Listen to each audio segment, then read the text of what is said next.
Hello everyone.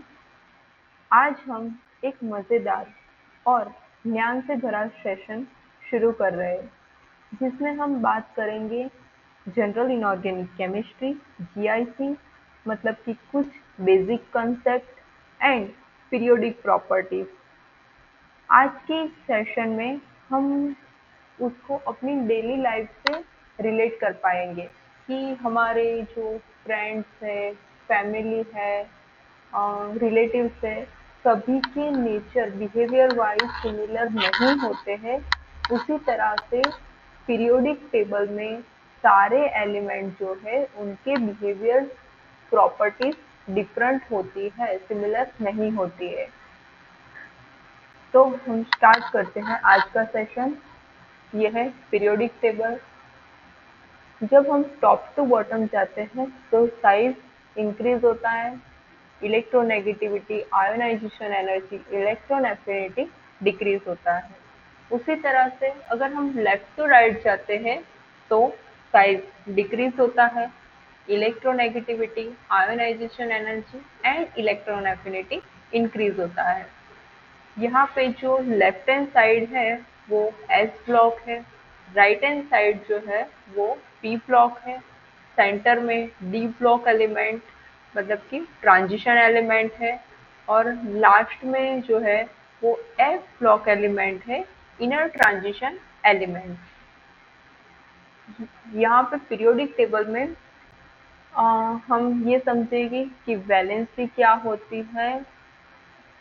फिर यहाँ पे ऐसा मेंशन किया है कि टॉप टू बॉटम जाएंगे तो साइज बढ़ेगी, पर क्यों, वाई। हम यहाँ पे सब जगह वाई को साथ में लेके चलेंगे कि साइज बढ़ती है तो क्यों बढ़ती है, electronegativity, ionization energy, electron affinity क्या है और वो क्यों घटती है, वो विथ रीजन देखेंगे।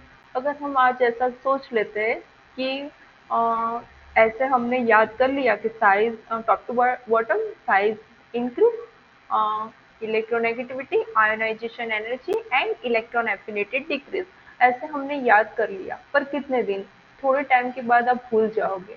इससे बेहतर कि आप विथ रीजन याद रखो, तो आप इजीली याद कर पाओगे और उसको आपको मतलब बार बार याद करने की जरूरत नहीं है, क्योंकि आपको कंसेप्ट पता है तो इजीली आप याद कर सकते हो। साइज इंक्रीज होता है, टॉप टू बॉटम जाते हैं तो साइज इंक्रीज होता है, मतलब कि फैमिली में जो और जब जब साइज इंक्रीज होता है तब तब उसकी प्रॉपर्टीज में चेंज आता है, उसका बिहेवियर चेंज होता है। मतलब कि फैमिली में अगर छोटा भाई है और बड़ा भाई है तो दोनों की रिस्पॉन्सिबिलिटी अलग है, दोनों का रोल अलग अलग है। हम इस तरह से भी देख सकते हैं कि दोनों का रोल अलग अलग है, दोनों की रिस्पॉन्सिबिलिटी अलग अलग है। फिर इलेक्ट्रोनेगेटिविटी क्या है, आयोनाइजेशन एनर्जी क्या है, इलेक्ट्रॉन एफिनिटी क्या है, कौन से अल्कली मेटल है, कौन से अल्कलाइन अर्थ मेटल है, वैलेंसी क्या होती है, इलेक्ट्रॉनिक कन्फ्यूग्रेशन क्या होता है, वो सब हम आज के सेशन में सीखेंगे। Move forward to the next slide. ये है प्रीवियस ईयर क्वेश्चन। मोस्टली हम ऐसा करते हैं कि पहले हम बेसिक पढ़ते हैं, कंसेप्ट पढ़ते हैं, कंसेप्ट पढ़ने के बाद अ, हम क्वेश्चन प्रैक्टिस करते हैं, पर हमारा मेथड थोड़ा डिफरेंट रहेगा। पहले हम प्रीवियस ईयर क्वेश्चन देखेंगे, हमें सिर्फ देखना है, अभी सॉल्व नहीं करना है, पर इससे हमें ये पता चलेगा कि actually previous year question specifically focus on a GSAT and other competitive exam also. तो यहाँ पे हमें ये पता चलेगा, अगर पीरियोडिक प्रॉपर्टीज या फिर आयन जनरल इनऑर्गेनिक केमिस्ट्री में से क्वेश्चन आते हैं तो किस टाइप के क्वेश्चन आते हैं, कौन से टॉपिक को हमें ज्यादा फोकस करना है, कि कौन से टॉपिक में से फ्रीक्वेंट क्वेश्चन आ रहे हैं, इस तरह से हमें देखना है। तो अगर हम जीसेट को फोकस करते हैं तो इका सिलिकॉन इज नॉन एज, मतलब कि यहाँ पे हमें इका सिलिकॉन नॉन एज जर्मेनियम, तो यहाँ पे हमें थोड़ा बेसिक कंसेप्ट भी देखना है। उसके अलावा आयोनाइजेशन एनर्जी, सेकंड क्वेश्चन में आयोनाइजेशन एनर्जी का ऑर्डर पूछा है। थर्ड जो क्वेश्चन है उसमें वांडरवाल रेडियाई का इंक्रीजिंग ऑर्डर पूछा है।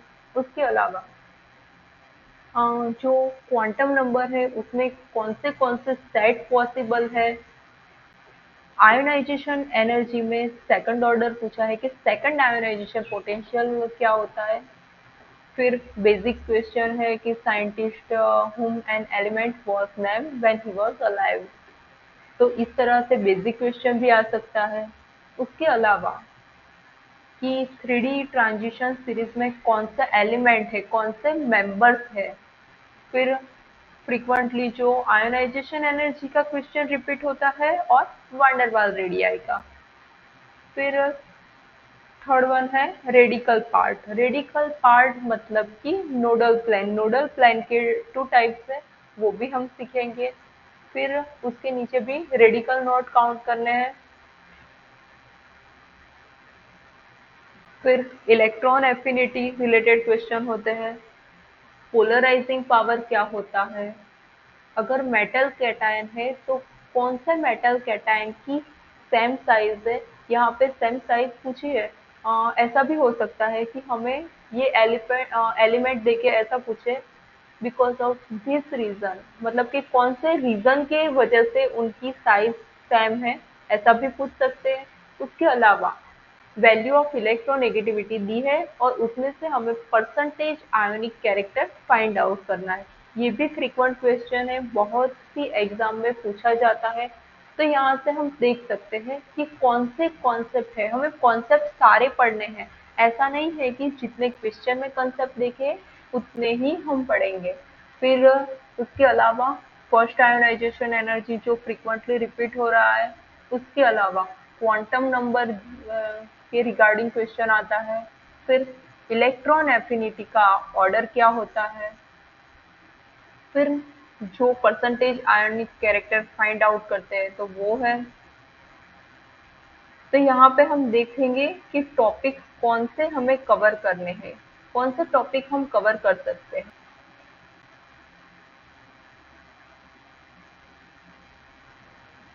तो यहाँ पे क्वेश्चन देख के हमें इतना पता चला कि कौन से टॉपिक है, मतलब कि स्पेसिफिकली अगर जीसेट की एग्जाम है या फिर अदर कॉम्पिटिटिव एग्जाम है तो फोकसफुली कौन से टॉपिक में से क्वेश्चन फ्रिक्वेंटली आ रहे हैं। तो अगर हम पहले क्वेश्चन देख लेते हैं तो हमें ये पता चलता है कि इस वाला कंसेप्ट मुझे फोकसफुली पढ़ना है, अच्छे से पढ़ना है, तो मैं क्वेश्चन इजीली अटेम्प्ट कर पाऊँ। तो आज के इस सेशन में हम टॉपिक्स, ऑल टॉपिक्स कवर करेंगे, पर स्पेसिफिकली फोकस जो हमने फ्रिक्वेंटली क्वेश्चन में देखे उन पे करेंगे। तो कौन से टॉपिक हम आज के सेशन में कवर करेंगे। Quantum number, rules for filling electronic configuration. Configuration मतलब कि क्वांटम नंबर हमें देखना है। Why we are learning quantum number, quantum number हमें क्यों पढ़ना चाहिए, कितने टाइप के क्वांटम नंबर होते हैं और उसको हम काउंट कैसे कर सकते हैं। फिर उसके अलावा other than this rules for filling electronic configuration. Electron को हम फिल, कितने रूल है जिसके रिगार्डिंग हम इलेक्ट्रॉन को फिल कर सकते हैं। Node, types of node, what is the effective nuclear charge, what is the shielding effect और a screening effect, lanthanide contraction क्या होता है, how can we define atomic radii, ionisation energy का मतलब क्या होता है, आयोनाइजेशन एनर्जी का ऑर्डर क्या होता है, उसके अलावा की स्पेसिफिक जनरल ट्रेंड है, उसके अलावा एक्सेप्शनल केसेस कौन से हैं, इलेक्ट्रॉन एफिनिटी क्या है, इलेक्ट्रॉन गेन एंथैल्पी क्या है, electron affinity and electron gain enthalpy दोनों में क्या डिफरेंस है, what do you mean by electronegativity, how to find out the percentage ionic character. तो ये सब कुछ हम आज के सेशन में सीखेंगे। तो आज का सेशन हम स्टार्ट करते हैं टॉपिक्स में। तो ये है पीरियोडिक टेबल। पीरियोडिक टेबल में यहाँ पे हम देख सकते हैं कि पीरियोडिक टेबल में हमें नॉर्मली इतना पता होना चाहिए कि कौन सा एलिमेंट कौन सी जगह पे है। लाइक फर्स्ट जो है एस ब्लॉक का एलिमेंट अल्कली मेटल जिसे बोलते हैं, तो हम ऐसे याद रख सकते हैं, हेलिना की रब से फरियाद। हेलिना की रब से फरियाद, तो मतलब कि hydrogen, lithium, sodium, potassium, rubidium, caesium, francium. उसके अलावा अल्कलाइन अर्थ मेटल बेटा, मांगे, कार, स्कूटर, बाप, राजी, मतलब कि beryllium, magnesium, calcium, strontium, barium, radium. जिस तरह से हम टॉप टू बॉटम ऊपर से नीचे की तरफ आते हैं तो साइज इंक्रीज होती है। क्यों होती है वो हम देखते हैं आगे, पर पहले हम इतना समझ लेते हैं कि पीरियोडिक टेबल को हमें कैसे याद रखना है। मतलब एटलीस्ट हमें पता होना चाहिए कि कौन से एलिमेंट के बाद कौन सा एलिमेंट आता है, कौन से एलिमेंट की पोजीशन कौन से ग्रुप में है, कहाँ पे उसकी पोजीशन है। तो हम अगर हमें ऐसा पता है कि इस रो में आता है, इस ग्रुप में आता है, तो हम इजीली प्रॉपर्टीज जो उसकी है वो इजीली प्रिडिक्ट कर सकते हैं। लाइक कि लिथियम की जो प्रॉपर्टी होगी वही सिमिलर सोडियम एंड पोटेशियम की होगी। इस तरह से हम प्रिडिक्ट कर सकते हैं। फिर यहाँ पे ग्रुप नंबर 13, ये जो है ग्रुप नंबर 13 है। ग्रुप नंबर 13 में यहाँ पे कर्सर पे आप देख सकते हो बाल, गया, इंडियानी, टाल। इतने तक हम याद करते हैं, बाल, गया, इंडियानी, टाल, मतलब कि boron, aluminium, gallium, indium, thallium. Okay. Group number 13 उसको हम क्या बोलते हैं, boron family. Group number 14, group number 14 है, वहां पे आप ऐसे याद रख सकते हो। ये रहा हमारा कर्सर, कर्सर को आप देखते रहो तो आपको इजीली आइडिया आएगा। कौन सी, गीता, स्नेहा, प्रभा।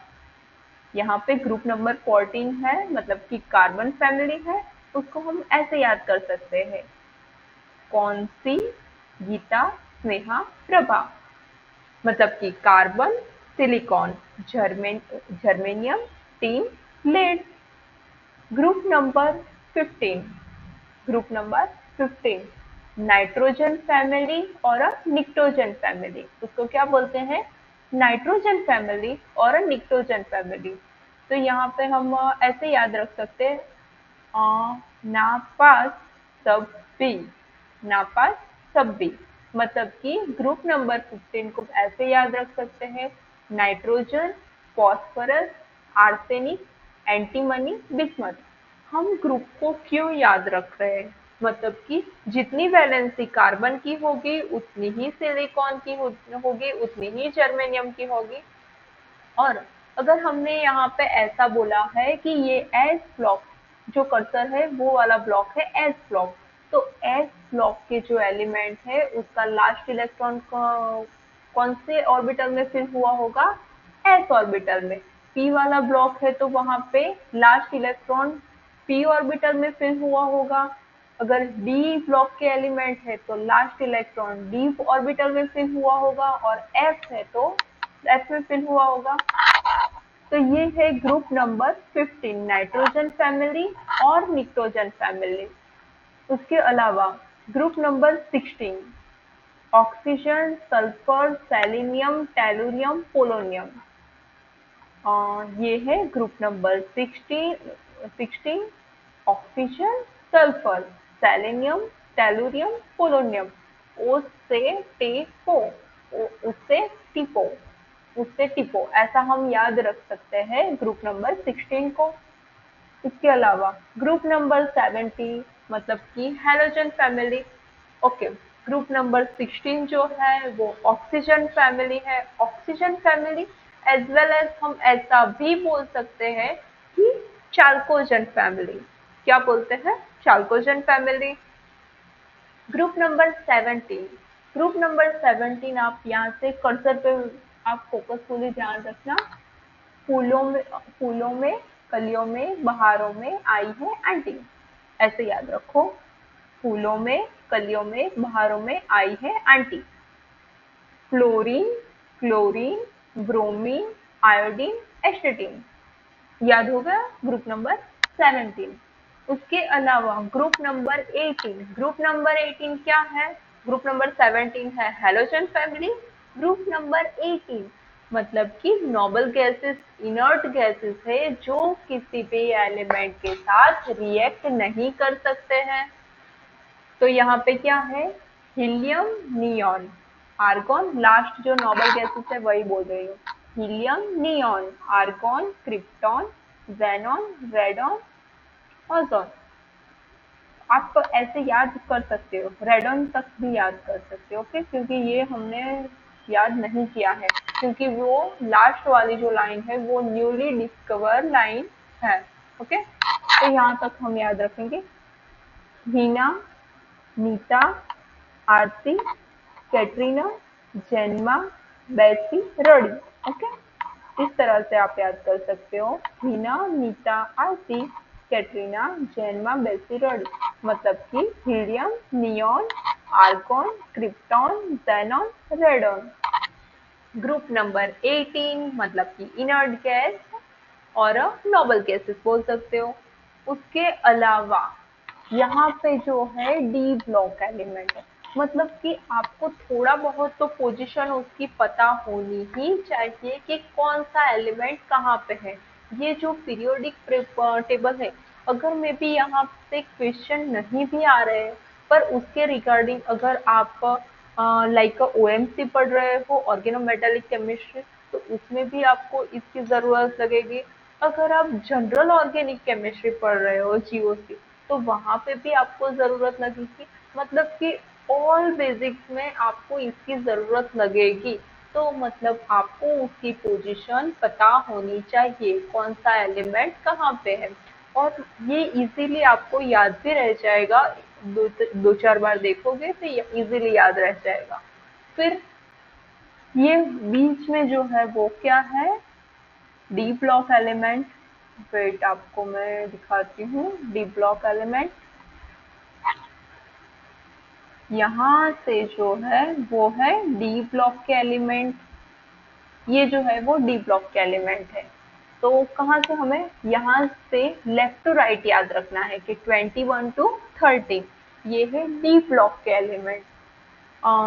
कैटी, वैक्रो, कैटी, वैक्रो में आ, को, नी, को, जी।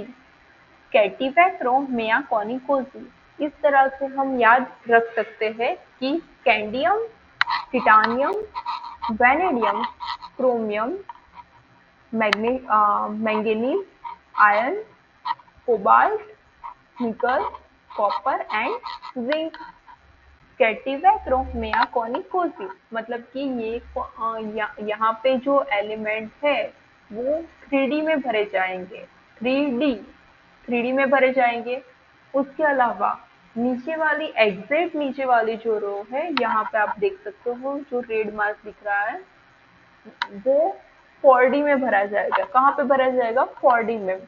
तो yttrium, zirconium, niobium, molybdenum, technetium, ruthenium, rhodium, palladium, silver and cadmium.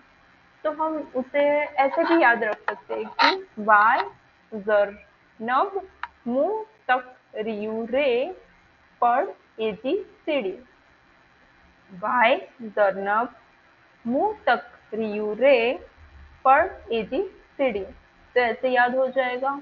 उसके अलावा यहाँ पे जो है वो 5D एलिमेंट, मतलब कि फर्स्ट वाली रो है उसमें 3D में इलेक्ट्रॉन फिल होगा। सेकंड वन इट्रियम जो है वहां पे 4D में फिल होगा। उसके अलावा जो है लेंथेनम से जो स्टार्ट होता है वहां पे कहाँ फिल होगा? 5D में। ओके, तो यहाँ से हम ऐसे याद कर सकते हैं, ला, हफ्ता, डब्ल्यू, रे, osmium, iridium, platinum, A U, H G.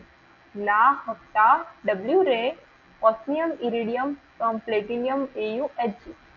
मतलब कि lanthanum, hafnium, tantalum, tungsten, rhenium, osmium, iridium, platinum, gold and mercury.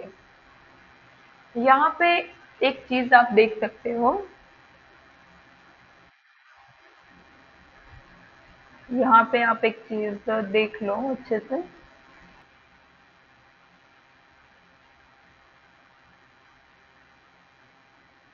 आपको ऐसा लगेगा कि ये पीरियोडिक टेबल में बीच में जो जगह है वो क्यों है, मतलब कि 57 के बाद डायरेक्टली आ जाता है 72। बाय, बिकॉज यहाँ पे जो है वो एफ ब्लॉक के एलिमेंट है, वो अलग से इसलिए रखे हैं क्योंकि उनकी प्रॉपर्टी सिमिलर है। एस ब्लॉक में जो रखे हैं उनकी property meanwhile near about similar है। फिर पी ब्लॉक में जो है उनकी भी नियर अबाउट सिमिलर है। डी ब्लॉक में है। फिर एफ ब्लॉक में जो रखे हैं उनकी प्रॉपर्टीज सिमिलर है। पर मतलब कि थोड़े एक्सेप्शनल केसेस भी है यहाँ पे, मतलब कि diagonal relationship, inert pair effect, lanthanide contraction, ये सब कुछ यहाँ पे आएगा। तो हम एक बाय वन उसको देखेंगे। फिर एफ ब्लॉक के एलिमेंट देखते हैं। एफ ब्लॉक के एलिमेंट के लिए हम वेट, ओके, ये जो है वो एफ ब्लॉक के एलिमेंट है, मतलब कि लास्ट, ओके, एक बात हम मैं मेंशन करना चाहूंगी, अगर एस ब्लॉक के एलिमेंट है तो एस जो है, एस ऑर्बिटल, उसकी कैपेसिटी कितने इलेक्ट्रॉन की है, कि एस ऑर्बिटल में कितने इलेक्ट्रॉन फिल कर सकते हैं, 2 इलेक्ट्रॉन। अगर पी ब्लॉक का एलिमेंट है, ये जो है वो पी ब्लॉक का एलिमेंट है, पी ब्लॉक के पी ऑर्बिटल में कितने इलेक्ट्रॉन फिल हो सकते हैं, 6। एस ऑर्बिटल की मैक्सिमम कैपेसिटी 2 इलेक्ट्रॉन की है। पी ब्लॉक के, मतलब के पी ऑर्बिटल के इलेक्ट्रॉन की मैक्सिमम कैपेसिटी 6 इलेक्ट्रॉन तक की है। डी में हम 10 इलेक्ट्रॉन भर सकते हैं, ये जो डी ब्लॉक है उसमें 10 इलेक्ट्रॉन भर सकते हैं। और एफ ब्लॉक में 14 इलेक्ट्रॉन हम भर सकते हैं। ओके, आफ्टर दैट कि हमने इतना सीख लिया विथ ट्रिक कि कौन से एलिमेंट को कौन से ग्रुप में है, कैसे याद रखना है। ये जो डी ब्लॉक का एलिमेंट है उसको ट्रांजिशन एलिमेंट बोलते हैं। उसके अलावा जो एफ ब्लॉक है उसमें एफ ऑर्बिटल में 14 इलेक्ट्रॉन की मैक्सिमम कैपेसिटी है। उसके अलावा इसको भी हम एक बार याद कर लेते हैं। यहाँ से स्टार्ट होता है, 57 से ये स्टार्ट होता है। तो इसको हम ऐसे बोल सकते हैं, लेंसे ना प्रिंसनी पुत्री स्मिता, યુરોપમાં ગાંડી, तिबेटમાં ડાહી हो, एरिना तुम ये लो। ऐसे भी आप याद कर सकते हो या फिर अपनी कोई ट्रिक से भी याद कर सकते हो। मैंने ऐसे याद किया है, आप कोई अदर ट्रिक से भी याद कर सकते हो। लेंसे ना प्रिंसनी पुत्री स्मिता, યુરોપમાં ગાંડી, तिबेटમાં डाही हो, एरिना तुम ये लो। मतलब कि lanthanum, cerium, praseodymium, neodymium, promethium, samarium, europium, gadolinium, terbium, dysprosium, holmium, erbium, thulium, ytterbium and lutetium. यहाँ पे हम ऐसा पूछ सकते हैं कि 57 टू 71, मतलब कि जो 14 एलिमेंट्स है वो एक्टिनाइड सीरीज है। D block, sorry, lanthanum to lutetium 57 to 71 कौन सी सीरीज है, लैंथेनाइड सीरीज है। और जो एसी मतलब कि एक्टिनियम, मतलब कि लेंथेनम से स्टार्ट होती है तो उस सीरीज को क्या बोलेंगे, लेंथेनाइड सीरीज। यहाँ पे एक्टिनियम से स्टार्ट होती है 89, यहाँ पे 91 है। तो अगर एक्टिनियम से स्टार्ट हो रही है तो उसको क्या बोलेंगे, पूरी सीरीज को एक्टिनाइड सीरीज, मतलब कि पहली जो सीरीज है उसको लेंथेनाइड सीरीज बोलते हैं। सेकेंड वन सीरीज है उसको बोलते हैं actinide series. First actinium, thorium, protactinium, uranium, neptunium, plutonium, americium, curium, berkelium, californium, einsteinium, fermium, mendelevium, nobelium and lawrencium. तो यहाँ पे आप देख सकते हो 89 to 103 जो सीरीज है उसको बोलते हैं एक्टिनाइड सीरीज। यहाँ पे आफ्टर 92 मतलब कि 92 कहाँ पे है, यूरेनियम पे, हमें उसको स्पेसिफाई कर देते हैं। ग्रेटर देन 92 उसको बोलते हैं ट्रांस यूरेनिक एलिमेंट। क्या बोलते हैं? 92 से ज्यादा एटॉमिक नंबर वाले एलिमेंट को ट्रांस यूरेनिक एलिमेंट बोलते हैं। अब ये सीरीज को कैसे याद रखेंगे? ATP, ATP, UNP, AC, BC, ES, F एमिनल, ईएसएफ एमिनल, ऐसे एमिनल ऐसे भी याद रख सकते हो। एटीपी, यूएनपी, एसीबीसी, एफ एमिनल। ओके, तो यहाँ पे आपने देखा कि अल्कली मेटल कौन सी है। एस ब्लॉक का जो फर्स्ट रो है हाइड्रोजन लिथियम वाली अल्कली मेटल है। अल्कलाइन अर्थ मेटल बेटा मांगे कार्लसरूटर बापराजी, वो अल्कलाइन मेटल है। फिर जो टी ब्लॉक की मेटल्स है वो ट्रांजिशन मेटल है। फिर ये जो लास्टली है वो इनर ट्रांजिशन या पोस्ट, उसको पोस्ट ट्रांजिशन भी बोलते हैं। तो यहाँ पे साइज और वो सब कुछ मेंशन किया, वो भी हम अच्छे से समझेंगे। तो पहले हम समझते हैं कि पीरियोडिक टेबल प्रिपेयर कौन से बेसिस पे किया गया है। पीरियोडिक टेबल में हमने देखा कि ये जो है वो एस ब्लॉक है, वो जो राइट हैंड साइड है वो पी ब्लॉक है, मिडल में जो है वो डी ब्लॉक है और उसके नीचे वाला एफ ब्लॉक है। इतना हमें पता है विथ ट्रिक, और आई hope so you can easily understand about that. तो पीरियोडिक टेबल है तो उसमें क्या है, एटॉमिक नंबर कि पीरियोडिक टेबल को कौन से बेसिस पे प्रिपेयर किया है, कि एटॉमिक नंबर वाइज सेट किया है, इलेक्ट्रॉनिक कॉन्फ़िगरेशन वाइज सेट किया है, और property and as well as properties कि एटॉमिक नंबर एक के बाद एक आना चाहिए। इलेक्ट्रॉनिक कॉन्फ़िगरेशन मतलब कि लास्ट इलेक्ट्रॉन एस में है तो वो एस ब्लॉक में आना चाहिए, पी में है तो पी में आना चाहिए, डी ब्लॉक में लास्ट इलेक्ट्रॉन है आउटर सेल का तो वो डी में आना चाहिए, और लास्ट इलेक्ट्रॉन एस ऑर्बिटल में है तो वो एस ब्लॉक में आना चाहिए। इस तरह से इलेक्ट्रॉनिक कॉन्फ़िगरेशन को देखा। उसके बाद की प्रॉपर्टीज, प्रॉपर्टीज जो ऊपर से नीचे तक आते हैं, टॉप टू बॉटम तक आते हैं ग्रुप वाइज, तो उसमें सिमिलरली प्रॉपर्टीज हो, इस तरह से पीरियोडिक टेबल बनाया गया है। उसके अलावा हम देखते हैं what is the atomic structure. Okay, हम पहले देखते हैं क्या एटम क्या है।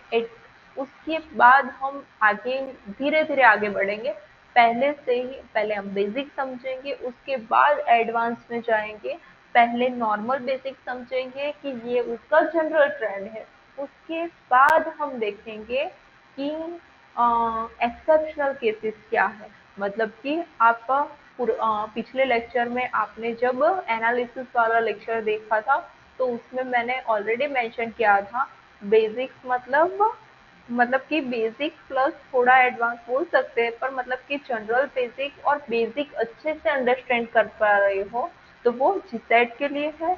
और एक्सेप्शनल केसेस एडवांस है मतलब कि गेट है, तो आपको दोनों में बेनिफिट रहेगा। एटॉमिक स्ट्रक्चर यहाँ पे आप देख सकते हो, एटम है, एटम के सेंटर में क्या है, न्यूक्लियस। एटम के सेंटर में जो है उसको हम बोलते हैं न्यूक्लियस, और आसपास इलेक्ट्रॉन घूमते रहते हैं। यहाँ पे मैं दिखा रही हूँ, वेट। ओके, ये जो है सेंटर में जो है वो, वेट, ओके, यहाँ पे जो सेंटर में है वो न्यूक्लियस है, ऑलरेडी मैंने यहाँ ड्रॉ किया है। तो ये क्या बोलते हैं, न्यूक्लियस। तो आपको पता होगा न्यूक्लियस किस चीज का बना है, neutron plus proton. Nucleus neutron plus proton का बना हुआ है। तो यहाँ पे आप देख सकते हो, अगर सिंबल वाइज भी आप देखेंगे ना, तो न्यूट्रॉन मतलब कि ये जो है वो न्यूट्रॉन है, और पॉजिटिव मतलब कि प्रोटॉन है। न्यूक्लियस न्यूट्रॉन प्लस प्रोटॉन का बना हुआ है, उसके आसपास इलेक्ट्रॉन घूमते रहते हैं। ये जो है वो ब्लू कलर की जो लाइन है वो इलेक्ट्रॉन है, इलेक्ट्रॉन घूमते रहते हैं। तो एटॉमिक नंबर का मतलब क्या होता है? एटॉमिक नंबर मतलब कि नंबर ऑफ प्रोटॉन और number of electron, number of proton और नंबर ऑफ इलेक्ट्रॉन। अगर मास नंबर है तो number of proton plus number of electron. मैं क्या बोल रही हूँ आपको पता चल रहा है कि एटॉमिक नंबर मतलब कि नंबर ऑफ प्रोटॉन, उसको एटॉमिक नंबर को Z से डिनोट करते हैं। atomic number Z is equal to number of proton और number of electron। mass number A is equal to, mass number को A से डिनोट करते हैं। mass number A is equal to number of proton plus number of electron, number of proton plus number of electron। अगर मुझे neutron number find out करना है तो हम इजीली फाइंड आउट कर सकते हैं कि number of neutron is equal to mass number minus atomic number. Mass number minus atomic number करेंगे तो हमको क्या मिल जाएगा? Number of neutron. चलो, तो अब हम देखते हैं what is the quantum number. Quantum number क्या है, हमें पढ़ने की नीड क्यों है? तो क्वांटम नंबर मतलब कि हम इस तरह से बोल सकते हैं कि इलेक्ट्रॉन रहता कहाँ पे है, इलेक्ट्रॉन का एड्रेस क्या है, तो उसको बोलते हैं क्वांटम नंबर। कि इलेक्ट्रॉन कहाँ पे रहता है, इलेक्ट्रॉन कहाँ पे है, उसकी अगर पोजीशन देखनी हो तो हम थ्रू अ क्वांटम नंबर देख सकते हैं। कि मतलब कि अगर एज अ पर्सन आप कहाँ पे रहते हो, मैं ऐसा नहीं पूछूंगी कि आप कहाँ पे रहते हो। ओके, मेरा एग्जांपल लेती हूँ कि अगर हम कौन से सिटी में रहते, सिटी में हम कौन से एरिया में रहते हैं, एरिया में से कौन सी सोसाइटी है, सोसाइटी में से कौन सा घर है। आपको पता चल रहा है कि मतलब कि ऑर्डर वाइज सेट हो रहा है कि कौन सा सिटी है, सिटी में कौन सा एरिया है, एरिया में कौन सी सोसाइटी है, और सोसाइटी में कौन सा घर है। तो इस तरह से पता चलेगा कि मैं कहाँ पे रहती हूँ। इसी तरह से सिमिलरली अगर क्वांटम नंबर इलेक्ट्रॉन का पता पूछना हो, इलेक्ट्रॉन का एड्रेस फाइंड आउट करना हो, मतलब कि वो एटम में है, मतलब कि कौन से सिटी में है, एटम में है। एटम में कहाँ? Cell and subshell. सबसेल में कहाँ पे? ऑर्बिटल में। ऑर्बिटल में इलेक्ट्रॉन रहते हैं। आपको पता चल रहा है मैं क्या बोल रही हूँ कि ये है एटम। एटम से कहाँ जाएंगे इलेक्ट्रॉन? एटम में कहाँ पे है? शेल में। सेल के अंदर सब शेल, मतलब कि सेल के अंदर दूसरा सेल है, सब सेल। सब सेल के अंदर ऑर्बिटल में, और ऑर्बिटल में कहाँ मिलेंगे? इलेक्ट्रॉन। कहाँ पे रहते हैं इलेक्ट्रॉन? एटम के अंदर, शेल के अंदर जो सब सेल है उसके ऑर्बिटल में रहते हैं। तो यहाँ पे हम एक क्लैरिफाई करना चाहिए, what is the difference between orbit and orbital. Orbit किसे बोलते हैं और ऑर्बिटल किसे बोलते हैं? यहाँ पे आप फिगर में देख सकते हो कि सेंटर है, सेंटर को क्या बोलते हैं? न्यूक्लियस। न्यूक्लियस किस चीज का बना होता है? Neutron plus proton. उसके आसपास सेल है, first shell, second shell, third shell, fourth shell, उसको बोलते हैं सेल। तो यहाँ पे जो सेल है, जो ये सेल है उसको बोलते हैं ऑर्बिटल। सेल को क्या बोलते हैं? ऑर्बिटल।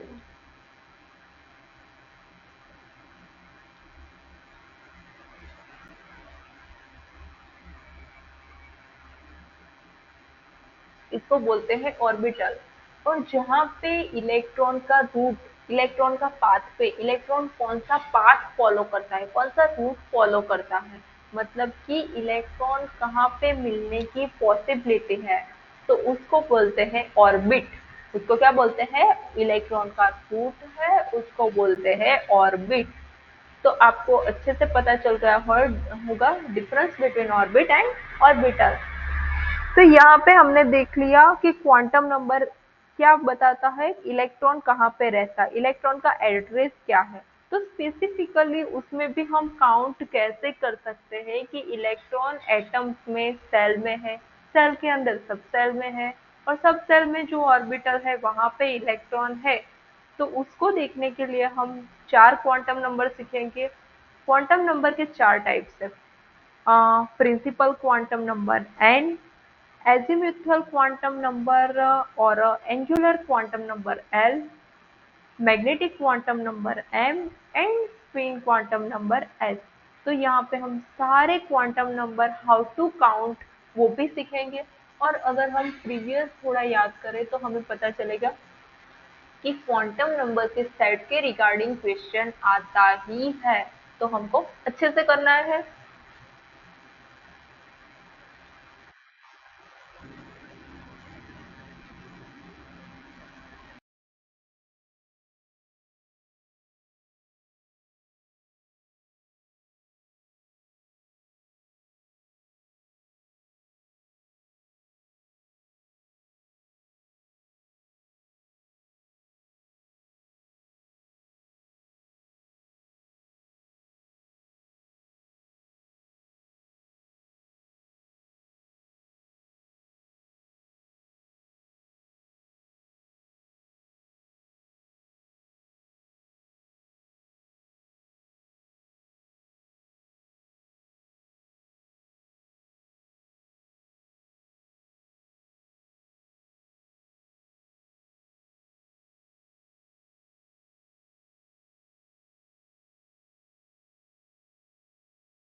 ओके, यहाँ पे हम देख सकते हैं सेंटर में न्यूक्लियस होता है।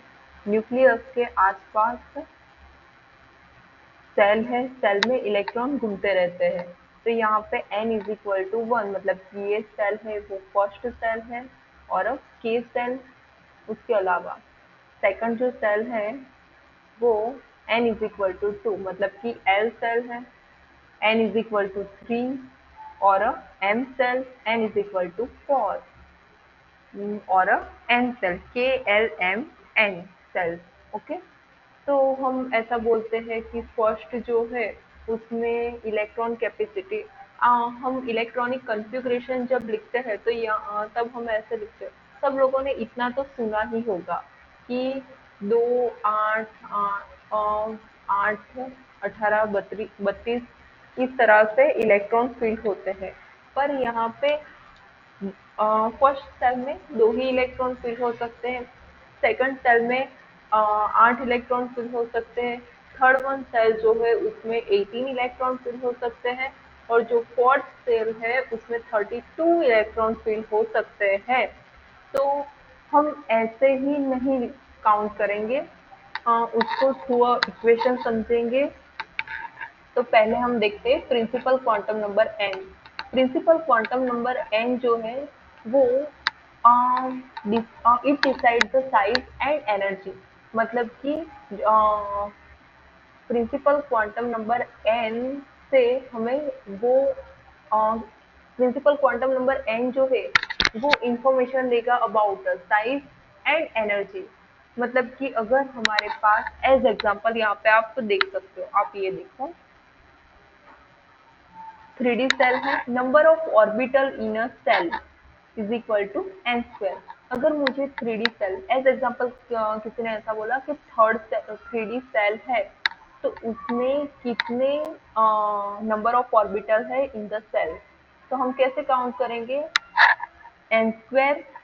तो एन स्क्वायर में कौन सा सेल है? थर्ड सेल है, तो 3 का स्क्वायर मतलब कि 9 ऑर्बिटल है।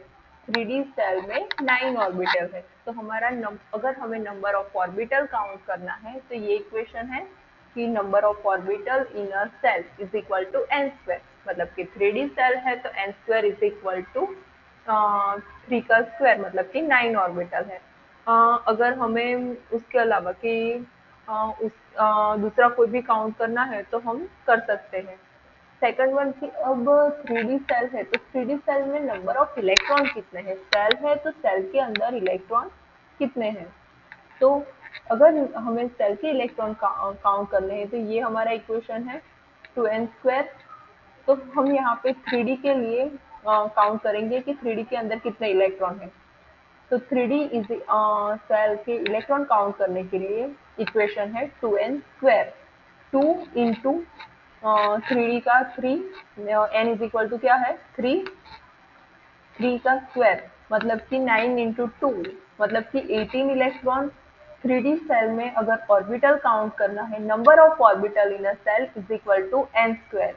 एंड अगर हमें नंबर ऑफ इलेक्ट्रॉन सेल में काउंट करने हैं तो उसका इक्वेशन है 2n स्क्वायर।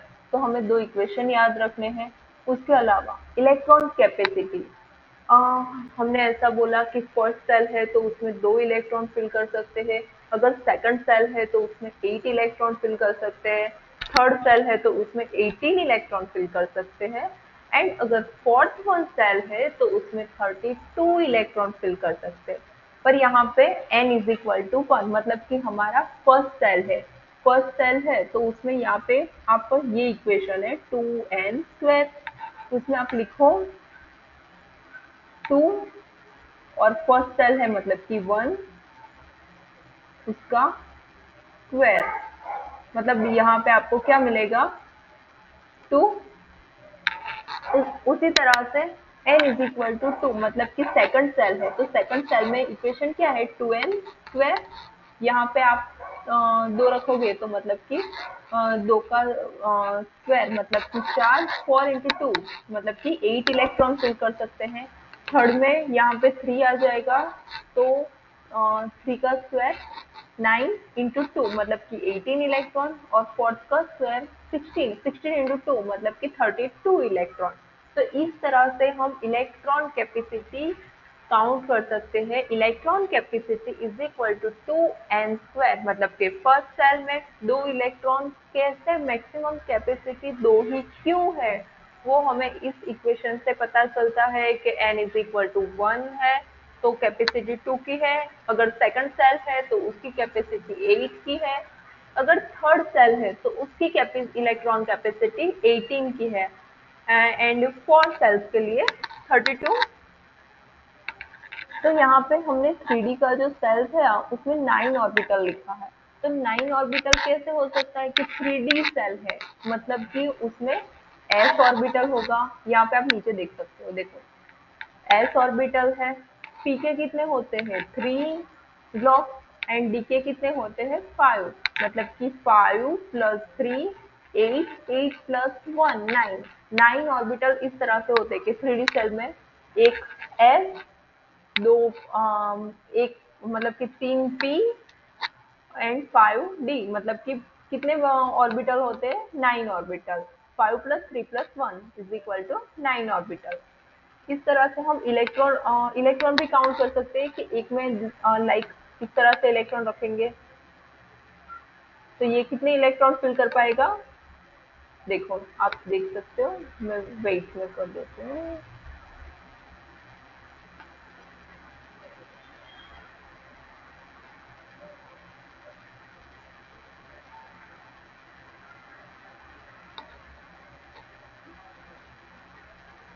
आपको यहाँ पे पता चल रहा होगा कि नंबर ऑफ ऑर्बिटल कैसे काउंट करते हैं। नंबर ऑफ ऑर्बिटल मतलब कि एन स्क्वायर। और नंबर ऑफ इलेक्ट्रॉन मतलब कि 2n²। इजी है। यहाँ पे 9 ऑर्बिटल। अब 9 ऑर्बिटल आपको पता चल गया कि इस तरह से होते हैं। अब 3D सेल में 18 इलेक्ट्रॉन, मतलब यहाँ पे इलेक्ट्रॉन काउंट करो। 1 2 3 4 3 4 5 6 7 8 9 10 11 12 13 14 15 16 17 18। 18 इलेक्ट्रॉन हो चुके हैं। प्रिंसिपल क्वांटम नंबर एन जो है वो अबाउट सेल की एनर्जी के बारे में एक्सप्लेन करता है। यहाँ पे आप देख सकते हो कि प्रिंसिपल क्वांटम नंबर है वो सेल की एनर्जी के बारे में एक्सप्लेन करता है। तो हमारा इक्वेशन क्या होगा? ई एन मतलब कि एनर्जी, और एन का मतलब क्या है? Number of shell. E N is equal to -13.6 Z² upon n² EV electro volt. तो यहाँ पे हम सेल की एनर्जी काउंट कर सकते हैं। तो सेल की एनर्जी का कैलकुलेशन एज एग्जांपल हम देखते हैं। हमें हाइड्रोजन की एनर्जी कैलकुलेट करनी है। तो E1 मतलब कि फर्स्ट सेल के लिए यहाँ पे Z² मतलब Z का मतलब क्या होता है? Atomic number. एंड n² का मतलब कौन सा सेल है। ओके। तो E1 मतलब कि फर्स्ट सेल, ये E1 दिख रहा है, मतलब कि हाइड्रोजन के लिए हमें काउंट करना है। और सेल हमारा कौन सा है? First shell. E1 is equal to -13.6 Z मतलब कि एटॉमिक नंबर क्या है हाइड्रोजन का? 1। 1 का स्क्वायर डिवाइडेड बाय, हमें कौन से फर्स्ट सेल का चाहिए? n is equal to first shell के लिए तो 1² मतलब कि वैल्यू हमें क्या मिलेगी? E1 की -13.6 इलेक्ट्रोवोल्ट। मतलब कि हमें एनर्जी ऑफ फर्स्ट सेल की एनर्जी कितनी मिलेगी? -13.6 इलेक्ट्रोवोल्ट।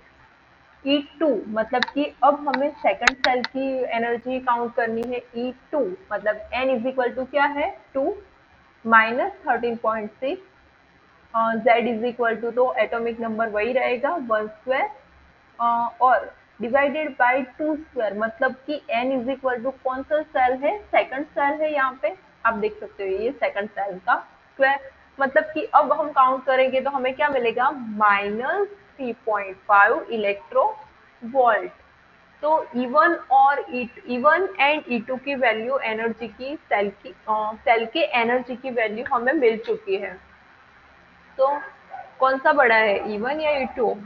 E2 बड़ा है। ऐसा मत बोलना कि E1 बड़ा है, क्योंकि माइनस की साइन लगी हुई है। E2 ज्यादा है, मतलब कि उसकी एनर्जी क्या है? ज्यादा है। मोर एनर्जी मतलब कि less stable.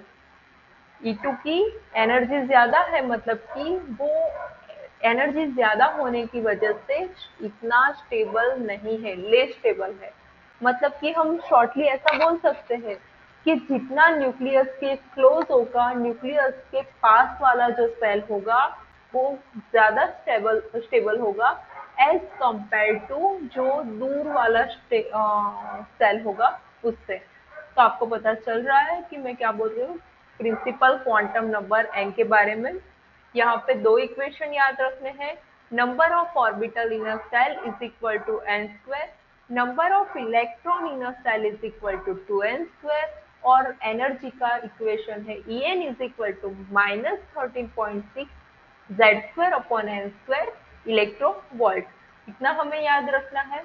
Second thing, principal quantum number के बाद सेकंड क्वांटम नंबर कौन सा है? एजिमुथल क्वांटम नंबर और एंगुलर क्वांटम नंबर, उसको एल से डिनोट करते हैं। तो यहाँ पे हम देखेंगे कि फर्स्ट प्रिंसिपल क्वांटम नंबर जो है वो एनर्जी के बारे में बताता है, साइज के बारे में बताता है। क्या एक्सप्लेन करता है? किसके रिगार्डिंग इंफॉर्मेशन देता है? Energy and size. Angular quantum number जो है एजिमुथल क्वांटम नंबर, वो शेप ऑफ ऑर्बिटल के बारे में बताते हैं। क्या बताता है? Shape of orbital. L is equal to 0 to n-1। L is equal to 0 to, L की वैल्यू क्या हो सकती है? 0 टू n-1 हो सकती है। जो प्रिंसिपल क्वांटम नंबर था हमारा, वो सेल के बारे में इंफॉर्मेशन देता है, जबकि एंगुलर क्वांटम नंबर है वो सबसेल के बारे में इंफॉर्मेशन देता है। तो यहाँ पे आप देख सकते हो number of orbital in a subshell, shell के लिए इक्वेशन अलग है और सबसेल के लिए इक्वेशन है। यहाँ पे हमें कंफ्यूज नहीं होना है। Number of orbital in subshell is equal to 12 plus 1। Number of orbital in a subshell is equal to 12 plus 1। तो यहाँ पे 3D है, 3D हमारी ऑर्बिटल है। ओके, 3D में हमें सब सेल के ऑर्बिटल काउंट करने हैं। तो हम कैसे करेंगे 12 प्लस 1 में। अब L इज इक्वल टू हम कैसे लिखेंगे, ये हमारा सबसे बड़ा क्वेश्चन है ना। तो देखो, अगर S और जीरो वैल्यू आती है, वैल्यू अगर जीरो आती है, मतलब कि आप ऐसे बोल सकते हो कि अगर s ऑर्बिटल का काउंट करना है तो उसकी वैल्यू क्या होगी 0, p के लिए 1, d के लिए 2 एंड f के लिए 3। फिर एक बार देख लेते हैं, s के लिए 0, p के लिए 1, d के लिए 2 एंड f के लिए 3 है। तो अब हमें 3D के लिए number of orbital in a subshell count करना है। तो d इज इक्वल टू क्या लिखा हुआ है, यहाँ पे आप देख सकते हो d इज इक्वल टू 2, मतलब यहाँ पे L इज इक्वल टू क्या आएगा 2, 2 इंटू 2 प्लस 1। 3D के लिए काउंट कर रहे हैं, उसी वजह से अगर हम यहाँ पे 4D काउंट करते, सॉरी यहाँ पे अगर 4x काउंट करते तो ये चेंज हो जाता। Okay, got it. 12 प्लस 1 मतलब कि 2 इंटू 2, मतलब कि ये जो d वाला 2 है वो आएगा L is equal to 2 into 2 plus 1, मतलब कि 3D में नंबर ऑफ ऑर्बिटल सबसेल में कितने होंगे 5। 3D में नंबर ऑफ ऑर्बिटल सबसेल में 5 होंगे, मतलब कि number of orbital in a subshell is equal to 12 plus 1। Number of orbital in subshell is equal to 12 plus 1। अब हम देखते हैं 3D में नंबर ऑफ इलेक्ट्रॉन कितने। पहले हमने ऑर्बिटल काउंट किया कि orbital is equal to 12 plus 1। तो अब हम सबसेल में इलेक्ट्रॉन काउंट करना चाहते हैं। यहाँ पे प्रिंसिपल क्वांटम नंबर की इक्वेशन में एंड एंगुलर क्वांटम नंबर के सबसेल के इक्वेशन में कंफ्यूज नहीं होना है। 3D में नंबर ऑफ इलेक्ट्रॉन सबसेल में काउंट करने के लिए इक्वेशन है 2 12 प्लस 1, 2 इंटू 12 प्लस 1, मतलब कि हम इस तरह से लिख सकते हैं। यहाँ से हम मल्टीप्लाई करेंगे तो क्या आएगा 4l और 2 इंटू 1 मतलब कि 2। तो यहाँ पे हम ऐसे लिख सकते हैं कि नंबर ऑफ इलेक्ट्रॉन सबसेल में काउंट करने का इक्वेशन क्या है 4l प्लस 2। तो यहाँ पे L इज इक्वल टू क्या है D के लिए 2, 4 इंटू 2 प्लस 2 मतलब कि 10। नंबर ऑफ इलेक्ट्रॉन 3D में सबसेल में कितने होते हैं 10 इलेक्ट्रॉन। तो हमारे पास यहाँ पे इक्वेशन कौन सा है, number of orbital in subshell is equal to 12 plus 1। Orbital के लिए 12 प्लस 1 एंड इलेक्ट्रॉन के लिए 4l प्लस 2। ऑर्बिटल के लिए 4l प्लस 2। अब हम इलेक्ट्रॉन कैपेसिटी देखते हैं कि मैंने ऐसा बोला कि S में इलेक्ट्रॉन 2 भर सकते हैं। पहले ही मैंने पीरियोडिक प्रॉपर्टीज जब समझा रही थी पीरियोडिक टेबल, तो उसमें ऐसा बोला था कि s ऑर्बिटल की मैक्सिमम कैपेसिटी 2 इलेक्ट्रॉन की है, p में हम 6 इलेक्ट्रॉन भर सकते हैं, d में 10 इलेक्ट्रॉन भर सकते हैं और f में 14 इलेक्ट्रॉन भर सकते हैं। पर यहाँ पे हम उसका भी एक्सप्लेनेशन है कि electron capacity is equal to 4l plus 2। जब l इज इक्वल टू 0 होगा तो कौन सा ऑर्बिटल होगा s ऑर्बिटल। तो यहाँ पे हम लिख सकते हैं 4 इंटू 0 प्लस 2। तो क्या वैल्यू मिलेगी 2। इसी तरह से L इज इक्वल टू 1 हमारा कौन सा ऑर्बिटल है, देखो 0, 0 is equal to s, 1 is equal to p, 2 is equal to d and 3 is equal to f। तो यहाँ पे 4l प्लस 2 में रखोगे तो क्या मिलेगा 6। यहाँ पे 4l प्लस 2 में हम l इज इक्वल टू 2 रखेंगे तो मिलेगा 10। 4l+2 में यहाँ पे 3 रखेंगे तो मिलेगा 14। मतलब कि हम देख सकते हैं कि इलेक्ट्रॉन कैसे, कितनी कैपेसिटी है इलेक्ट्रॉन की, वो यहाँ से हम काउंट कर सकते हैं। उसके अलावा यहाँ पे एक नॉट है, वो हमें याद रखना है। n not equal to l, मत n क्या है, हम अगर प्रीवियस वाला थोड़ा पीछे जाए तो हमें पता चलेगा n इज इक्वल टू क्या है, principal quantum number. Principal quantum number is equal, तो वो किससे डिनोट करते हैं, n से। n not equal to l, मतलब कि n और l की वैल्यू सिमिलर नहीं होगी। क्या n और n की वैल्यू सेम नहीं हो सकती है। n ग्रेटर देन l, मतलब कि जो प्रिंसिपल क्वांटम नंबर है वो ऑलवेज हाई रहेगा एज कंपेयर टू l।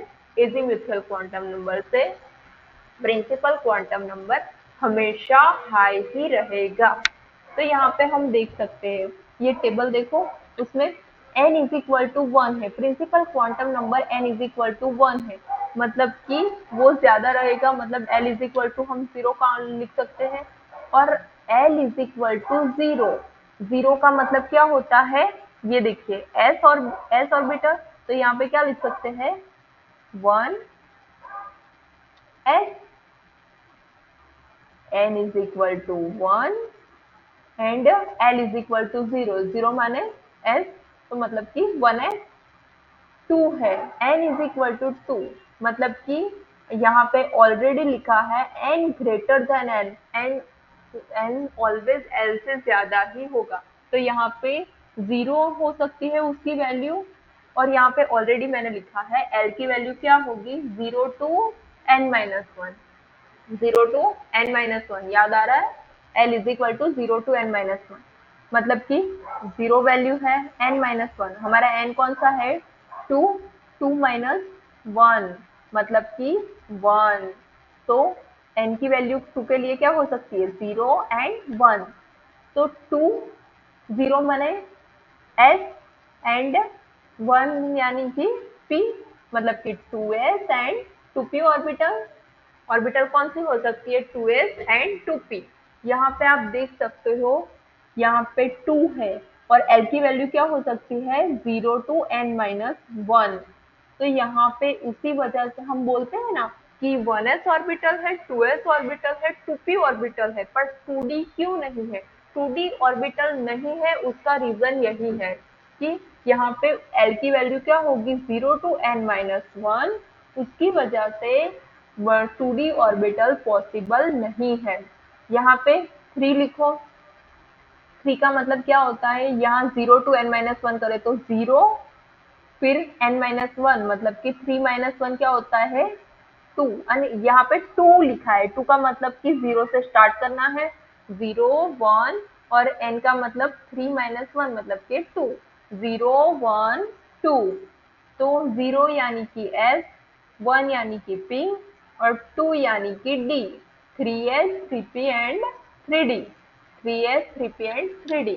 यहाँ पे 3f पॉसिबल नहीं है, 3f ऑर्बिटल नहीं पॉसिबल है। उसका भी रीजन मिल गया कि 3f ऑर्बिटल क्यों पॉसिबल नहीं है। फिर देखते हैं 4, n इज इक्वल टू 4 है, मतलब कि यहाँ पे 0 टू n-1, तो यहाँ पे 0, 1, 2, 3। अब आपको अच्छे से आइडिया आ गया होगा कि 0 मतलब s, 1 मतलब p, 2 मतलब d एंड 3 मतलब f। तो यहाँ पे कौन सी होगी, 4s, 4p, 4d and 4f। तो आपको ये टेबल आई होप अच्छे से पता चल गया होगा कि shape of orbital angular quantum number कैसे डिसाइड करता है। यहाँ पे नंबर ऑफ ऑर्बिटल इन सब सेल के लिए इक्वेशन है 2l+1, इलेक्ट्रॉन के लिए है 4l+2। और क्यों, यहाँ पे एक बेसिक रीजन वही वो भी पता चल जाएगा कि क्यों 2d orbital 3f orbital possible नहीं है। Move to the next, magnetic quantum number. Magnetic quantum number m है, वो क्या डिसाइड करता है, क्या एक्सप्लेन करता है। मैग्नेटिक क्वांटम नंबर डिसाइड मतलब कि इंफॉर्मेशन देता है magnetic orientation of electron. Electron की ओरिएंटेशन के बारे में इंफॉर्मेशन देता है। तो यहाँ पे जो m है, small m depends on l। यहाँ पे इक्वेशन क्या है m का, यहाँ पे आप देख सकते हो, देखो मैं हाईलाइट कर देती हूँ। m इज इक्वल टू, आपको n मतलब के प्रिंसिपल क्वांटम नंबर सेल है, ओके। l का इक्वेशन क्या है, 0 to n-1, 0 to n-, m का इक्वेशन क्या है, +l to-l। मतलब कि m जो है किस पे डिपेंडेंट है, l, और l किस पे डिपेंडेंट है, n पे। तो हम ऐसा बोल सकते हैं m जो है वो n पे भी डिपेंडेंट है। यहाँ पे m is equal to +l to-l, तो यहाँ पे l इज इक्वल टू 0। 0 के टाइम उसकी वैल्यू क्या आएगी, 0। 1 है तो +1, 0, -1। जहाँ से स्टार्ट करना है वहीं से फिनिश करना है, +1 +l to-l, मतलब कि +2 +1 0 -1 -2। इस तरह से हम m की वैल्यू फाइंड आउट कर सकते हैं, मतलब कि मैग्नेटिक क्वांटम नंबर। उसके अलावा फोर्थ क्वांटम नंबर है, fourth type of quantum number है spin quantum number S. Fourth type का क्वांटम नंबर कौन सा है, spin quantum number. Spin quantum number है वो स्पिन डिसाइड करता है कि स्पिन किस टाइप की है, सेम डायरेक्शन में है या फिर ऑपोजिट डायरेक्शन में है। कौन से डायरेक्शन में है वो बताता है। तो यहाँ पे आप देख सकते हो, अगर वैल्यू पॉजिटिव है, +1/2 है, उसका मतलब क्या है कि s is equal to same direction में होगा, और -1/2 है मतलब कि ऑपोजिट डायरेक्शन में होगा। तो एज एग्जाम्पल अगर यहाँ पे मुझे सारे क्वांटम नंबर, अब हमने सारे क्वांटम नंबर देख लिए हैं, तो हम इजीली ऐसा बोल सकते हैं कि कौन क्वांटम नंबर हम फाइंड आउट कर सकते हैं। As example, for a below orbital find out all quantum number. हमने ऑर्बिटल दे दी है ऑलरेडी, इस एग्जाम्पल में मैंने दी है 4d। यहाँ पे 4d है और एक इलेक्ट्रॉन है -1 में। तो n इज इक्वल टू क्या होगा, ये जो होता है वो क्या होता है, सेल की वैल्यू, मतलब कि प्रिंसिपल क्वांटम नंबर। तो n is equal to 4, d मतलब कि d इज इक्वल टू क्या होता है, s इज इक्वल टू 0 होता है, p is equal to 1 and d is equal to क्या होता है, 2। मतलब कि l इज इक्वल टू हमें क्या मिल गया, azimuthal quantum number l is equal to 2, m is equal to +2, +1, 0, -1, -2 and s is equal to, ये ऑपोजिट डायरेक्शन में है मतलब कि -1/2। तो इस तरह से हम सारे क्वांटम नंबर फाइंड आउट कर सकते हैं। ओके, तो हम एक दो क्वेश्चन देख लेते हैं कि how to following set is correct और नॉट, कि हमें क्वांटम नंबर के सेट दिए हैं, वो सेट पॉसिबल है या नहीं है। क्योंकि ऑलरेडी हमने जब क्वेश्चंस देखे थे तो उसमें बताया था कि क्वांटम नंबर के रिगार्डिंग, तो हम दो तीन क्वेश्चन प्रैक्टिस कर लेते हैं। तो n मतलब कि which of the following set is the correct, n and l का सेट दिया है, n मतलब के principal quantum number and l is equal to azimuthal quantum number. तो हमें यहाँ याद कैसे रखना है, n ग्रेटर देन l, मतलब कि n की वैल्यू ऑलवेज l से ज्यादा होगी। तो फिर n नॉट इक्वल, तो यहाँ पे हम देखते हैं, चलो एक एक देखते हैं। n ग्रेटर देन l मतलब कि n की वैल्यू ज्यादा होनी चाहिए, इसमें ज्यादा है n की वैल्यू, ओके। 3 and 0 में n की वैल्यू ज्यादा है, 2 and 2 मतलब कि ये पॉसिबल नहीं है, तो ये निकल गया। उसके बाद यहाँ पे 1 and 2, एल की वैल्यू, एन की वैल्यू ऑलवेज हाई होनी चाहिए, तो ये भी निकल गया।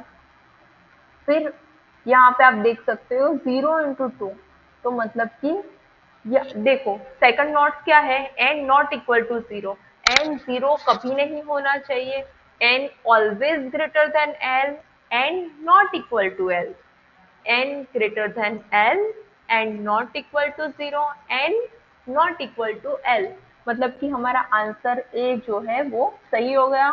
तो इसी तरह से हमें वन बाय वन देखना है। इजीली आप सॉर्ट आउट कर पाओगे using a note. Which set of the quantum number is possible for an element?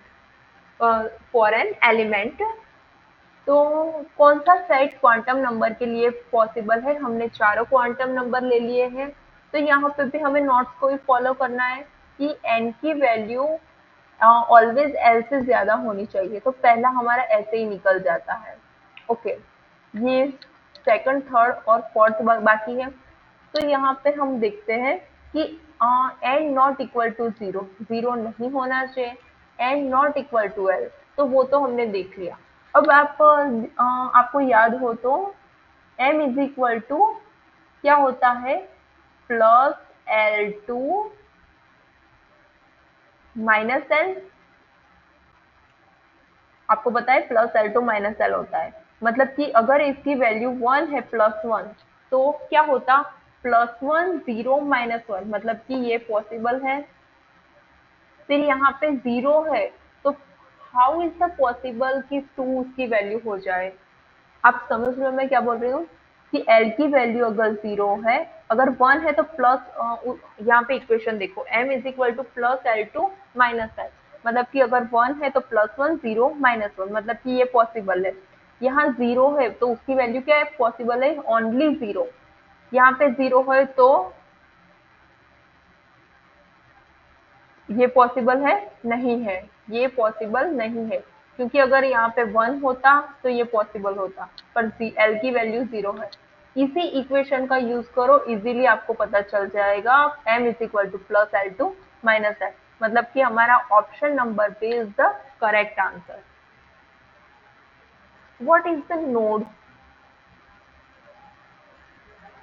तो हम नोड्स के बारे में देखते हैं कि नोड्स का मतलब क्या है। Possibility of finding electron zero, कि जहाँ पे इलेक्ट्रॉन मिलने की प्रोबेबिलिटी कंप्लीटली जीरो है, जहाँ पे इलेक्ट्रॉन नहीं मिल सकता है। लाइक एज एग्जांपल ये होता है पी ऑर्बिटल। ये थोड़ा अच्छा नहीं लग रहा है, पर आप समझने का ट्राई करो। यहाँ पे से इलेक्ट्रॉन मिलने की प्रोबेबिलिटी जीरो है। फिर सिमिलरली डी में भी इस तरह से यहाँ पे जो ये सेंटर है, वहाँ पे इलेक्ट्रॉन मिलने की प्रोबेबिलिटी जीरो है, तो उसी वजह से वो जो होता है उसको बोलते हैं नोड। ओके, फिर हम शेप पे देख लेते हैं, एस ऑर्बिटल पी ऑर्बिटल का शेप क्या होता है, फिर डी ऑर्बिटल का शेप क्या है।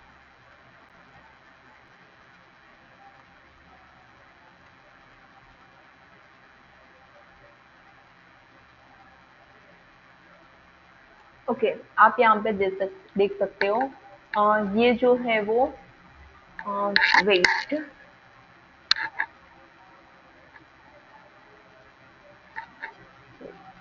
ओके, हम पॉइंटर यूज कर लेते हैं इसका।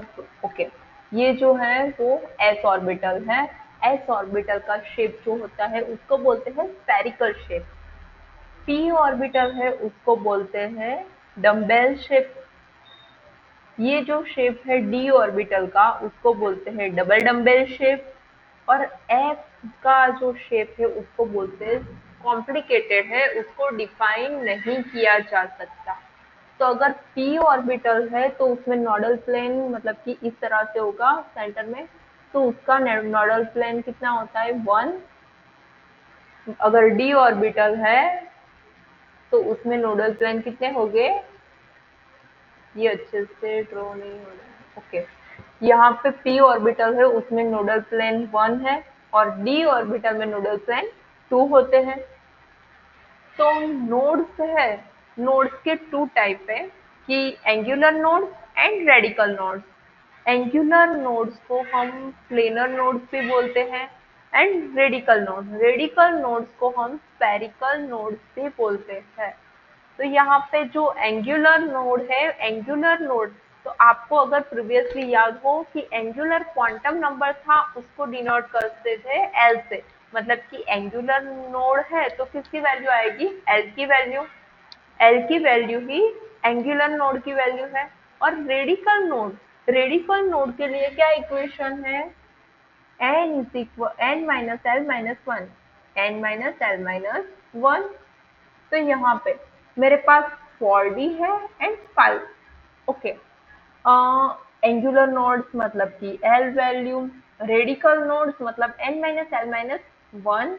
तो अगर टोटल नोड फाइंड आउट करने हुए तो मतलब कि angular plus radical is equal to, आप ऐसे भी लिख सकते हो कि एंगुलर की वैल्यू क्या है l, रेडिकल की क्या है n माइनस l माइनस 1।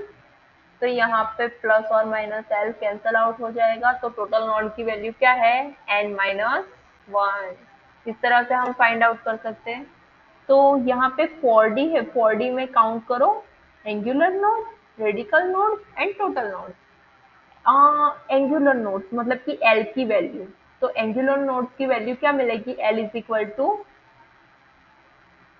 2। आपको याद हो तो s is equal to 0, p is equal to 1 and d is equal to 2। मतलब कि l की वैल्यू कितनी होगी 2 यहाँ पे, मतलब कि एंगुलर नोड की वैल्यू 2 है। स्फेरिकल नोड मतलब कि n माइनस l माइनस 1, मतलब कि n की वैल्यू क्या है 4, l की वैल्यू क्या है 2 माइनस 1। यहाँ पे क्या जो हमारा रेडिकल नोड है उसकी वैल्यू क्या मिलेगी 1। 4 माइनस 2 माइनस 1, मतलब 4 में से 2 जाएगा तो 2, 2 माइनस 1 मतलब कि 1।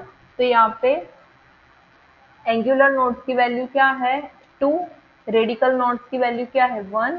तो टोटल नोड्स हम कैसे काउंट करेंगे, angular plus radical is equal to n minus 1।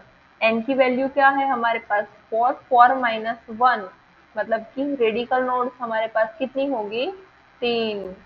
Total node जो है, सॉरी टोटल नोड हमारे पास कितनी होगी 3।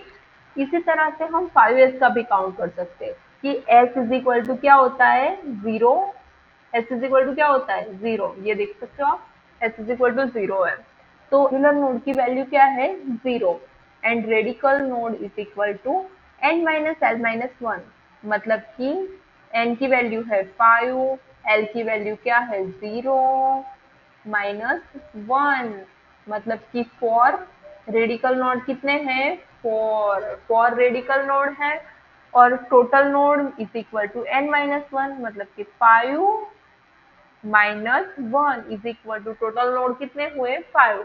तो इस तरह से यूजिंग दिस इक्वेशन आप एंगुलर नोड काउंट कर सकते हो, रेडिकल नोड काउंट कर सकते हैं एंड टोटल नोड। और आपको ऐसे क्वेश्चन बहुत सी बार आएंगे, और हमने जब प्रीवियस टॉपिक में पहले मैंने दिखाया था कि इतने क्वेश्चन है, इतने टॉपिक पे हमें फोकस करना है, तो उसमें रेडिकल नोड्स के रिगार्डिंग बहुत सारे क्वेश्चन थे, angular nodes, total nodes, how to count, और ये इजी है, आप इजीली कर पाओगे। Rules for a filling electronic configuration, electron कैसे फिल करना है वो हमें देखना है कि हाउ टू फिल इलेक्ट्रॉन। तो यहाँ पे हम देख सकते हैं 3 रूल है इलेक्ट्रॉन को फिल करने के लिए। Hund's rule of maximum multiplicity, Abel's rule, Pauli's exclusion rule। Okay, तो फर्स्ट रूल हम देखते हैं Hund's rule of maximum multiplicity। Hund's rule यहाँ पे देखो, जो इमेज है उस पे फोकस करो। मतलब Hund's rule शॉर्ट में ये कहता है कि फर्स्टली इलेक्ट्रॉन हमें फर्स्ट सेल में भरा, सेकंड सेल में भरा, पूरा एक सेल फर्स्ट सिंगली फिल करना है, उसके बाद ही हमें पेयरिंग करनी है इलेक्ट्रॉन की। मतलब कि यहाँ पे 1 1 1, ये मेथड सही है कि फर्स्टली हमें सिंगली ऑक्यूपाई करना है। हम पहले से ही इस तरह से पेयरिंग नहीं कर सकते, ये रॉन्ग मेथड है, ये इलेक्ट्रॉन फिलिंग की गलत मेथड है। तो हुन्स रूल ऐसा कहता है कि मैक्सिमम मल्टीप्लिसिटी हो, उसी तरह से हमें इलेक्ट्रॉन फिल करने चाहिए। तो यहाँ पे आप देख सकते हो the orbital of a given subset are first fill singly, first fill singly, After then, more electron begin pairing of electron. Beginning pairing of electron. अगर ज्यादा इलेक्ट्रॉन है तो ही हमें पैरिंग करनी है, अदरवाइज नहीं करनी है। एज एग्जाम्पल हम देख सकते हैं, अ, हम कहीं पे गए हैं और रूम है, तो उसमें हम पहले ऐसा ही देखेंगे कि रूम होटल है तो उसमें रूम खाली, अगर हम शादी में गए हैं तो पहले हम ऐसा सोचते हैं जहाँ पे वो कमरे हैं तो कोई खाली कमरा ही हमें मिल जाए। पर अगर वहाँ पे ज्यादा स्पेस नहीं है तो ही हम ऐसा फॉलो करेंगे कि अगर कोई हमारे फ्रेंड है तो उसके साथ भी हम मैनेज कर लेंगे, मतलब पैरिंग में भी मैनेज कर लेंगे। तो मतलब कि फर्स्ट हमारा रूल क्या है कि सिंगली ही ऑक्यूपाई करे इलेक्ट्रॉन। उसके बाद अगर पॉसिबल ज्यादा इलेक्ट्रॉन है तो ही पैरिंग करेगा, अदरवाइज पैरिंग नहीं करेगा। हुन्स रूल फॉर अ, ये है Hund's rule of a maximum multiplicity. Second rule Aufbau rule. Aufbau rule जो है वो इलेक्ट्रॉन एनर्जी का रूल है। किसका रूल है? एनर्जी का रूल। तो एनर्जी का रूल है, उसमें क्या है वो हम देखेंगे। n is equal to one, यहाँ पे सेल लिखा है 1 2 3 4 5 6 7 8। तो यहाँ पे 1 to 8 लिख देना है। पहले पहले आपको यहाँ पे 1 to 8 लिखना है, फिर उस ऊपर एक छोड़ देना है और नीचे एक, मतलब कि 2s से 7p तक। फिर यहाँ पे सिमिलरली एक एक छोड़ देना है, तो मतलब कि 3d से 6d तक, और फिर एक एक छोड़ दोगे तो 4f to 5f, मतलब कि पहले s ऑर्बिटल आता है, उसके बाद p आता है, उसके बाद d एंड f, और फिर 1 2 3 4 5 8 तक लिखना है, फिर 2 से 7 तक, 3 से 6 तक, और 4 से 5 तक। पहले इलेक्ट्रॉन 1s में फिल किया जाएगा, उसके बाद इलेक्ट्रॉन 2s में फिल किया जाएगा। इसी तरह से इसी रो में इलेक्ट्रॉन फिल करने हैं हमें। ओके, तो पहले इलेक्ट्रॉन 1s में फिल करते हैं, फिर 2s में, फिर 2p में, फिर 3s में, फिर 3p में, 4s में, 3d, 4p, 5s, 4d, 5p, 6s, 4s, 5d। मतलब कि मेथड कौन सा फॉलो होगा? इलेक्ट्रॉन इसी तरह से फिल हो गए, इस टाइप के एरो के डायरेक्शन में चलोगे। पता चल रहा है हम क्या बोल रहे हैं? इसी डायरेक्शन में इलेक्ट्रॉन फिल हो सकते हैं। तो एज एग्जांपल यहाँ पे हम देखते हैं 1s 2s 2p 3s। और यहाँ पे अगर हमें ऐसा पूछा जाए, ये एनर्जी का ऑर्डर डिफाइन करता है, तो एनर्जी की वैल्यू किसकी ज्यादा है? तो 1s है। यहाँ पे देखो 1s है, मतलब कि 1, n इज इक्वल टू 1 एंड s इज इक्वल टू 0।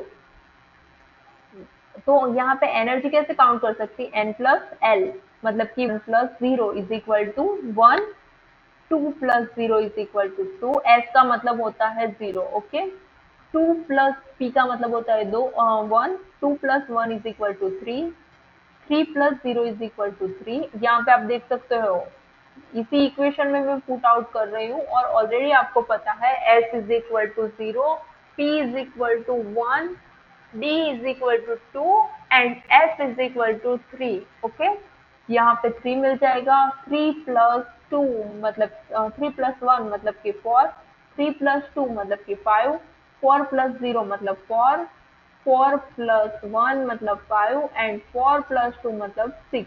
अगर यहाँ पे मुझे इलेक्ट्रो एनर्जी सिमिलरली मिले, यहाँ पे अभी इसको रहने देते हैं, तो अगर 4d की सबसे ज्यादा है, पर उसके अलावा मुझे यहाँ पे सिमिलरली देख सकते हो कि 5 जो है 3d की भी 5 है और 4p की भी 5 है।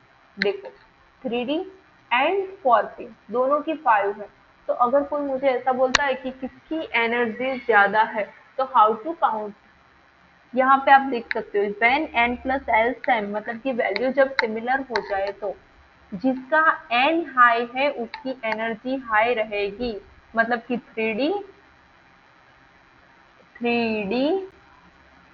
एंड 4p, यहाँ पे n किसका ज्यादा है? 4p का, क्योंकि n क्या बोलते हैं, इस तरह से लिखा हो ns np, मतलब कि ये जो है 1s 1p लिखते हैं वो n है, मतलब कि 4p की वैल्यू ज्यादा है, हम इस तरह से देखते हैं। ओके, तो वही एग्जाम्पल हमें यहाँ पे शॉर्ट आउट करना है। I hope so you are deal with this. तो भी मैं एक बार एक्सप्लेन कर देती हूँ। फॉर एस मतलब कि 4+0, मैं यहाँ पे डायरेक्टली लिखती हूँ n+l फॉलो करना है। क्या करना है फॉलो? n+l। जब भी ऑर्बिटल की हाईएस्ट एनर्जी हमें फाइंड आउट करनी हो तो फॉर n+l मतलब कि 4+0 मतलब कि 4, 5+1 मतलब कि 6, 5+2 मतलब कि 7, 4+3 मतलब कि 7। अब दो की वैल्यू 7 7 है, n+l में दोनों की वैल्यू 7 है। तो अब हमें क्या देखना है? जिसका n ज्यादा होगा उसकी एनर्जी ज्यादा होगी, मतलब कि 5D की एनर्जी हाईएस्ट एनर्जी होगी। तो यह हमारा आंसर होता है C. Answer C is the correct answer. Pauli's exclusion rule, हमारा हुन्स रूल था, वो पेयरिंग के बारे में बात कर रहा था। पर वो क्या बोल रहा था कि पहले हमें सिंगली ऑक्यूपाई करना है, उसके बाद ही पेयरिंग करनी है। और पाउलीस एक्सक्लूजन क्या बोलता है? देखो यहाँ पे, इसी तरह से पेयरिंग हम नहीं कर सकते। Pairing always going to the opposite direction. Similarly same direction में हम पेयरिंग नहीं कर सकते। Always follow opposite direction. Pauli बोलता है डायरेक्शन के बारे में कि हमें ऑलवेज इलेक्ट्रॉन फिल करने हैं opposite direction, not in a similar direction. Okay, so I hope so you are understand very well in this session about the basics of periodic table. In next lecture, we will continue about the effect, atomic radii, shielding effect, screening effect, ionization energy, electron affinity, electron gain enthalpy and उसके question भी हम देखेंगे। तब तक के लिए happy learning.